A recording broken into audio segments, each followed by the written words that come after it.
વ્રજ વસુંધરાનું વર્ણન કરતા કરતા શ્રીમદ ભાગવતમાં ગિરિ ગોવર્ધનનું અદ્ભુત વર્ણન કરવામાં આવ્યું.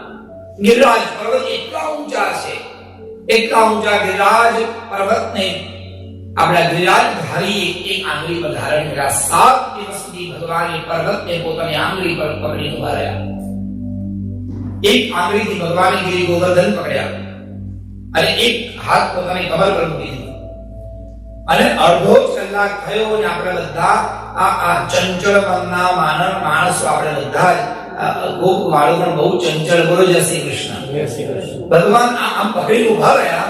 અંદર અંદર બધા વાતો કરે કે આ કનૈયો એક આંગળીથી પકડેલા ક્યાંક પાડે નહીં તો સારું. આપણને ઠાકોર પર વિશ્વાસ આપતો વ્રજવાસી તો પ્રભુ પર ડાઉટ જ છે. આ પાડે નહીં તો સારું. તો લાકડી ઊંચી કરી બધાય અને ગિરિ ગોવર્ધને લાકડી ટેકી દીધું. અને એમાં એક હોશિયાર પાછું કહે કરો કે કનૈયા જરાક હાથ ઢીલો કરો તો કરી લેજે, આરામ કરી લેજે, નેપ લઈ લેજે. We will take care. બોલો જય શ્રી કૃષ્ણ. ભગવાન કે સારું દરડો ટેક કેર કરો. ભગવાને જરાક આંગળી જ્યાં વાકી કરી ત્યાં તો ગિરિ ગોવર્ધન વાંકા વળે આવે ગયો ગયો ગયો પ્રભુ બચાવો બચાવો બચાવો કરો. ભગવાન ધારે ગાયો આમ તેમ જોયા કરે, ગાય બીજાને સિંગડાડ્યા કરે.